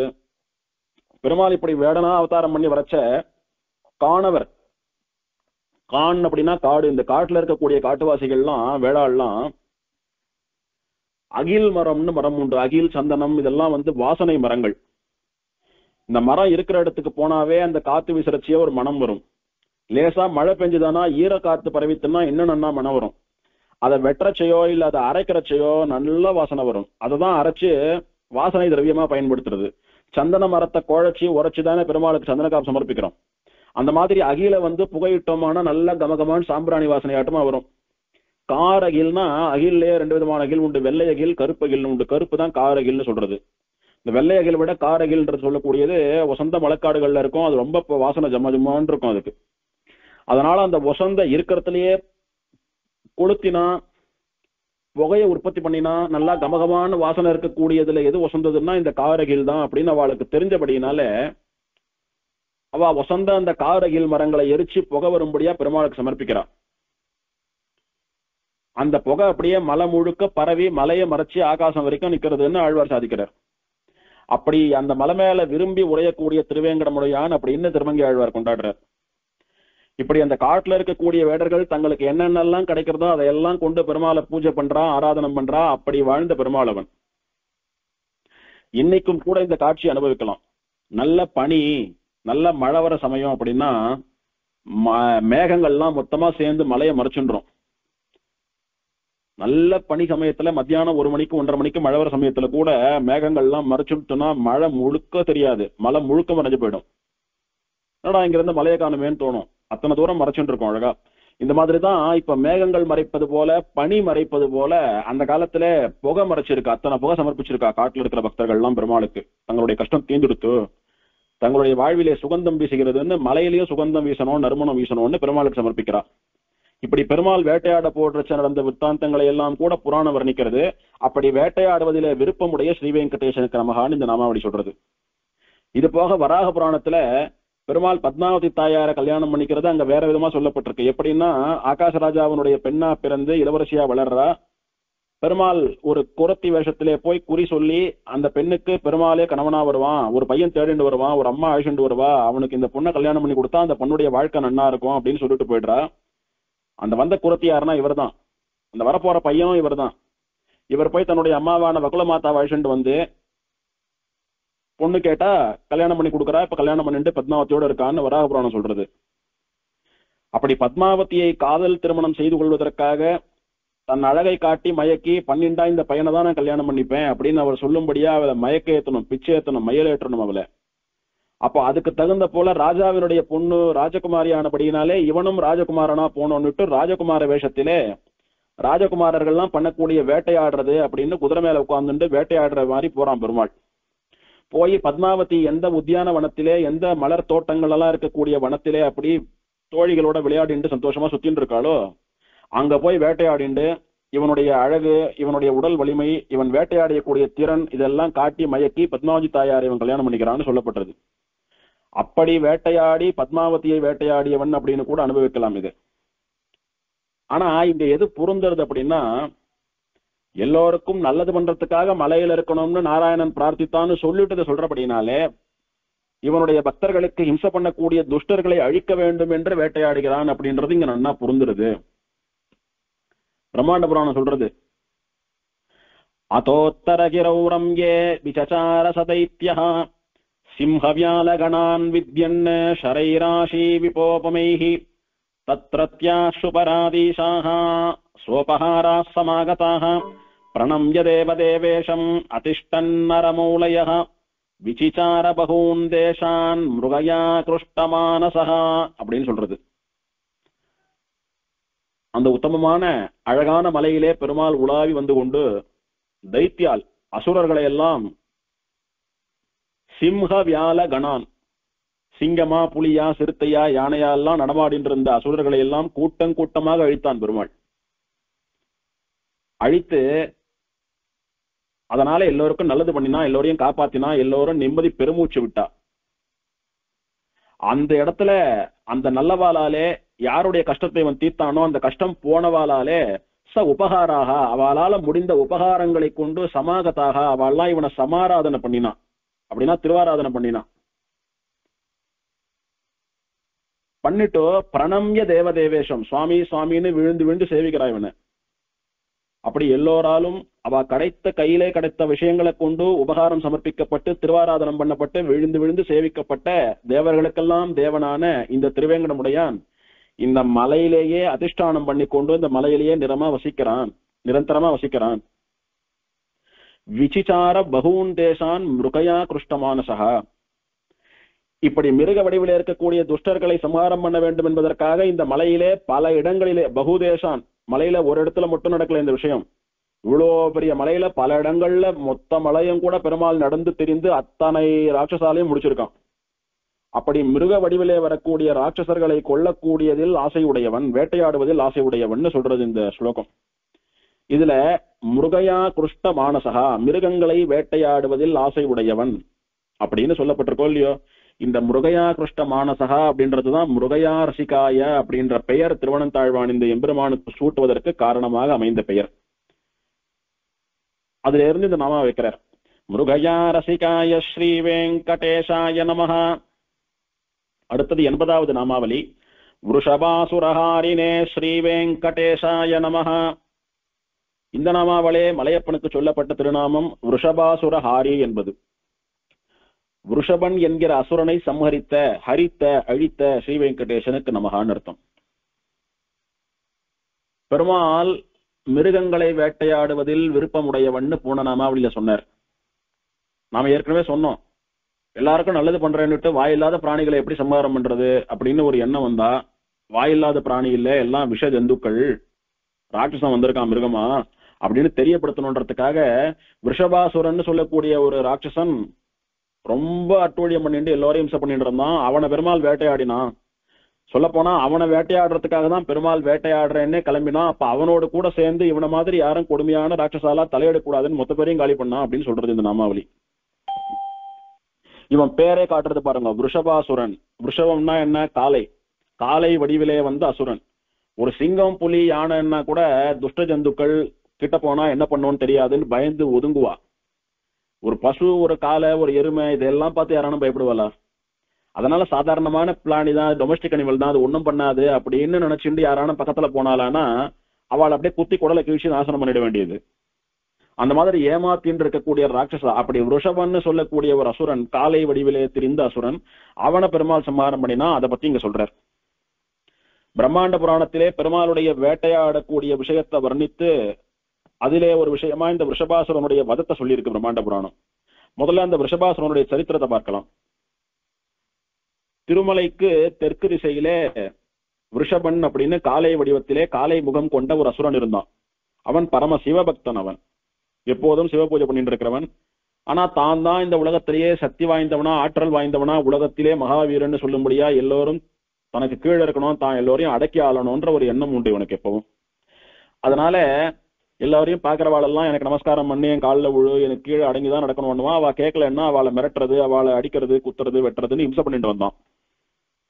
அப்படி நல்ல பக்தர்களை, தப்பம் பண்றவாளை, யாகம் பண்றவாளை, ஜபம் பண்றவாளை, அப்பாவிகளை, அவ பழப்ப பார்த்துட்டு சுத்தின்னு இருக்கிறவாளை எல்லாம் இவன் இம்சை பண்ணிட்டு அழிச்சுட்டு வரும்போது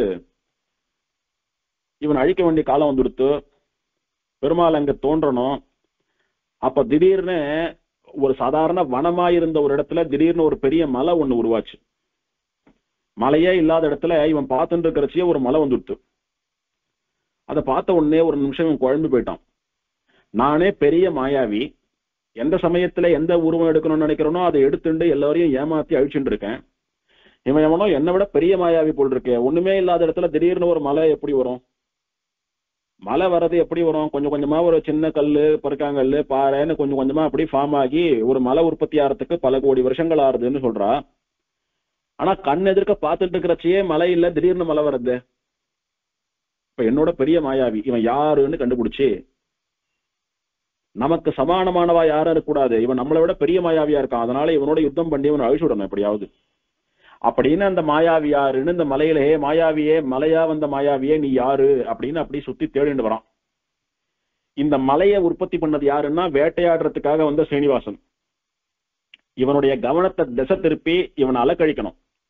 எப்படி ஒரு சாதாரண காலை தான் அப்படின்னு நினைச்சுட்டு நல்லவா ரிஷிகள் எல்லாம் பக்கத்துல போய் அதை அப்படியே ஆசையா தடவி கொடுக்கறச்சு அவளை குத்தி கீழ்ச்சி கொலை பண்ணிட்டான். அந்த மாதிரி நல்ல மாதிரி ஆசை காட்டி போக்கு காட்டி கொண்டானோ இல்லையோ, அதனால அவன் பாணியிலேயே அவன் அடிக்கணும்னு பெருமாள் இல்லாத ஒரு மலையை அங்க உருவாக்கி இவன் அந்த மலையை உற்பத்தி பண்ணவன் யாரு, நானா அவனா ஒரு கை பார்த்து விடலான்னு தேடிட்டு வரச்ச அப்படியே சுத்திட்டு வரான். வரும்போது பெருமாள் ஒரு இடத்துல ஆச்சரியமா வேட்டையாடிட்டு இருக்காரு மிருகங்களை எல்லாம். பார்த்தா 1 2 இல்ல 500 1000 கூட்டம் கூட்டமா யானைகள், புலிகள், சிங்கங்கள், சிறுத்தைகள் எல்லாம் செத்து கிடக்கிறது. உயிரை விடுறச்சா ஐயோ கொய்யோன்னு கத்திட்டு விடுறது. பார்த்தா ராட்சசா எல்லாம். பார்த்தான், வயத்தை கலக்கிட்டு இவனுக்கு. நமக்கும் இதே கதி வந்து விடுமோன்னு பயந்தான். இருந்தா கூட வீரனான் அப்படின்னாலே முயற்சி பண்ணி பார்க்கலாம், நானா அவனா ஒரு கை பார்த்து விடலான்னுட்டு உடனே அந்த மலையில இருந்த தன்னுடைய சேனைகளை எல்லாம் வர வைத்தான். தன்கிட்ட இருக்கக்கூடிய அஸ்திரங்கள் ஆயுதங்கள் எல்லாத்தையும் எடுத்துட்டு வந்தான். இவனுக்கு நிறைய மாயா சக்தி உண்டானபடினாலே இவன் விசேஷ சக்தியினாலே பல வித்தியாசமான அஸ்திரங்களை எல்லாம் கூட சிருஷ்டி பண்ணினான் இவனே. இதையெல்லாம் பண்ணி பெருமாளோட பெரிய சண்டை நடக்கிறது. பெருமாள் பார்த்தார், விஸ்வக்சேனர் தலைமையில 4 படை அழிச்சுட்டு வந்திருக்கோம். அந்த படைக்காரால வச்சுட்டு அந்த 4 படைகளை கொண்டு இவனுடைய படைகளை எல்லாம் அழிச்சுடணும் அப்படின்னு பெருமாள், விஸ்வக்சேனரே இவனை நான் பாத்துக்கிறேன், இவன் கூட இவனுக்கு சப்போர்ட் பண்ணி வந்திருக்கிற படைகளை எல்லாம் நீங்க நம்முடைய 4 படைகளை கொண்டு அழிச்சுடுங்கன்னு நியமனம் போட்டார். விஸ்வக்சேனரும் பெருமாளுடைய நியமனத்தின் பேர்ல 4 படையில இருக்கக்கூடிய ஸ்ரீ வைஷ்ணவ சேனைகளை கொண்டு இந்த துஷ்ட ராட்சசாலை எல்லாம் சம்ஹாரம் பண்ணிவிட்டா. இப்ப ஒரு ராட்சசம் இல்ல, இந்த சேனை மொத்தம் நிர்மூலமாயிடுச்சு. இப்ப ஒருத்தரம் கிடையாது. விஸ்வக்சேனர், பெருமாள், வைஷ்ணவ சேனைகள், எதிரி பக்கத்திலே இந்த ரிஷபாசுரன் இவ மட்டும்தான் இருக்கா, வேற யாரும் கிடையாது, எல்லாம் போயாச்சு. பெருமாள் இவனை அழிக்கிறதுக்கு என்ன பண்ணார், இவன் ஒரு ஆயுதமா சிருஷ்டி பண்றான் புதுசா தன்னுடைய மாயினாலே. அதை விட பலமான ஒரு ஆயுதமா பெருமாள் சிருஷ்டி பண்றார். இவன் பாக்குறான், என்ன இது நமக்கு ஈக்குவலா இவனும் டஃப் கொடுக்குறானு, நாம் ஒரு ஆயுதத்தை சிருஷ்டி பண்ணா இவனும் ஒண்ணு சிருஷ்டி பண்றான், இவன் அவ்வளவு சாமான்யமா ஜெயிச்சிட முடியாது போல் இருக்கு அப்படின்னு. இதெல்லாம் வேலைக்காகாது. ஒண்ணா ஆயுதத்தை சிருஷ்டி பண்ணி இவன் மேல ஏவினா அதை அழிச்சுட்டு இருக்கான், ஒன்னெல்லாம் பண்ணிட்டு இருக்கான். இவனை வேற மாதிரிதான் முடிக்கணும்னுட்டு தன்னுடைய ஒட்டுமொத்த பலத்தையும் பிரயோகம் பண்ணி தன்னுடைய மாயினாலே ஒரு பெரிய சேனையை சிருஷ்டி பண்ணினான். இருந்த சேனையெல்லாம் அழிச்சுட்டீங்களான்னா என்னால ஒரு புது சேனையை வரவேற்க முடியாதான்னா இதோ வரவேற்கிறேன் பாருன்னுட்டு ஒரு புது சேனையை சிருஷ்டி பண்ணினான்.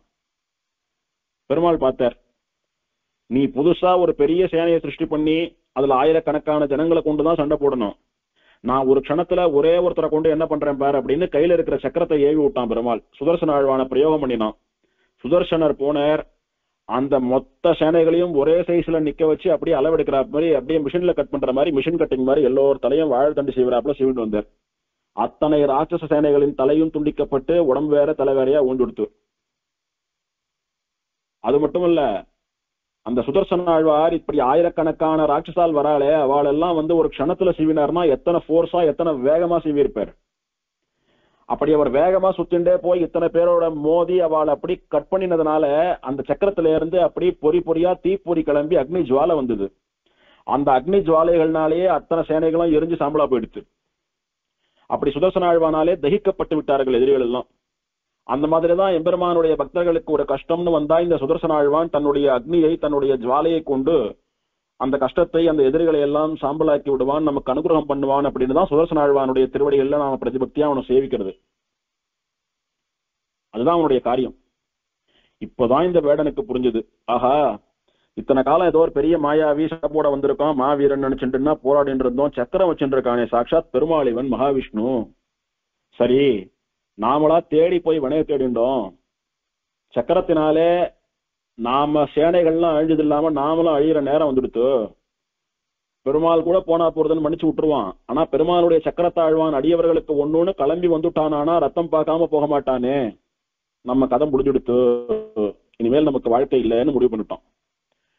அதனால என்ன பண்ணா, இனிமேலாவது திருந்தலைன்னா நாம எல்லாம் பிறந்து வீண், இப்பயாவது மாறணும், பெருமாளுடைய சக்கரத்தினாலே சம்ஹாரம் ஆனா நமக்கு நல்ல கதி கிடைக்கும் அப்படின்னு பெரியவாள்லாம் சொல்லி கேட்டிருக்கோம், நிறைய பார்த்திருக்கோம்.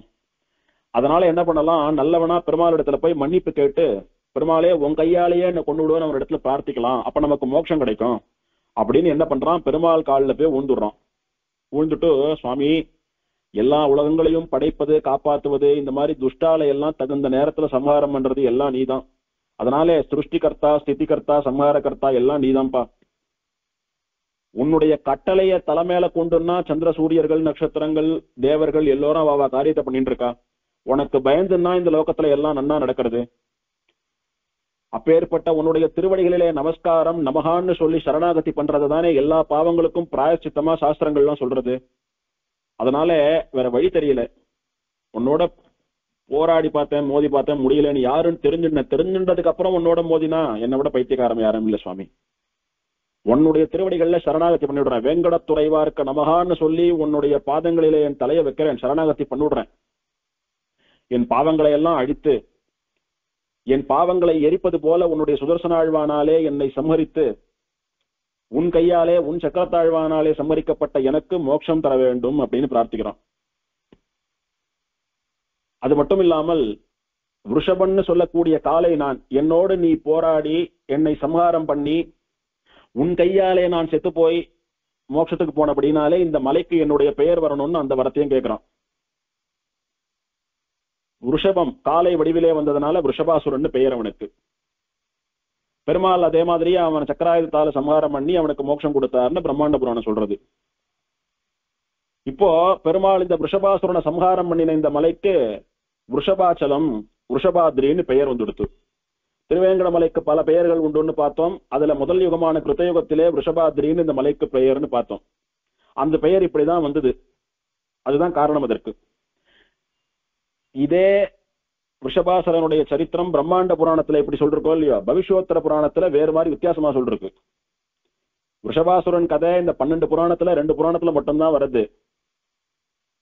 பிரம்மாண்ட புராணத்துல இருக்கிறது சொல்லியாடுச்சு. பவிஷ்யோத்தர புராணத்துல எப்படி இருக்குன்னா, இந்த திருமலையிலே தும்புரு தீர்த்தம்னு ஒரு ஆச்சரியமான தீர்த்தம் பார்த்தோம்.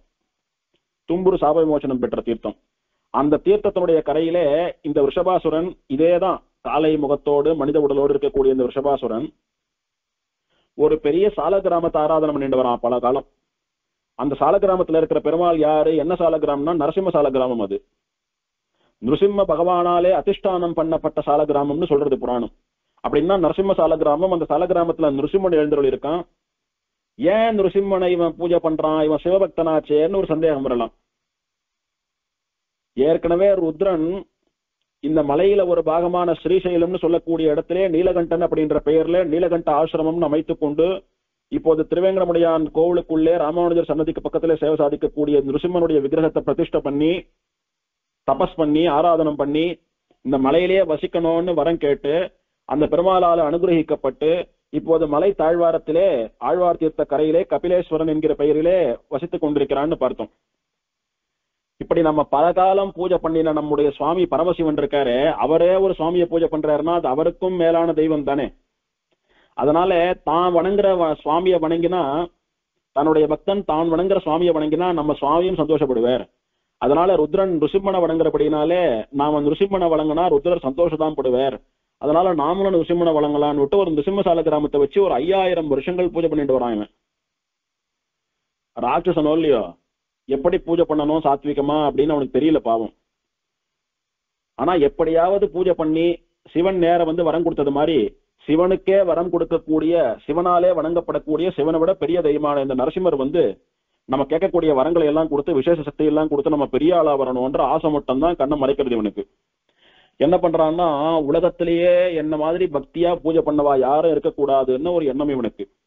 அதனால தினம் இந்த சால கிராம பெருமாளுக்கு தும்புரு தீர்த்தத்தை கொண்டு திருமஞ்சனம் பண்றது, காட்டுல கிடைக்கக்கூடிய பழங்கள் தேனை எல்லாம் நைவேத்தியம் பண்றது, அவருடைய மந்திரங்களை சொல்லி ஜபிக்கிறது. அன்னைக்கு பூஜை முடிகிற சமயத்துல தன்னுடைய தலையை அறுத்து நரசிம்மர் முன்னாடி வச்சிருவான் காணிக்கையா. பூஜை முடிகிற சமயத்துல தலையை வாளால அறுத்துருவான். என்னுடைய தலையே உன் திருவடிகளில் காணிக்கையா சமர்ப்பிக்கிறேன், எனக்கு அனுகிரகம் பண்ணுன்னு வச்சிடுவான். வச்ச உடனே திரும்ப ஒரு தலை புதுசா முளைக்கும் அவனுக்கு. இப்படி தினம் தலையை வெட்டி வெட்டி வச்சு பெருமாளுக்கு பூஜை பண்றது, புதுசா இவனுக்கு தலை முளைக்கிறதுன்னு வந்துட்டே இருந்தது. இத்தனை முறை இப்படி நடந்தும் கூட இவன் இதை விடாம பண்ணிட்டு இருக்கானே அப்படின்னு ஒரு நாள் அந்த நிருசிம்மனான ஸ்ரீனிவாசன் இவன் கண்ணு முன்னால பிரத்யட்சமாகி எதனால இந்த மாதிரி பண்ணிட்டு இருக்க, அவனுக்கு என்ன வேணும்னு கேட்கிறார். கேட்டா அவன் பிரார்த்திக்கிறான் பெருமாள் இடத்துலன்னு இந்த புராணம் சொல்றது.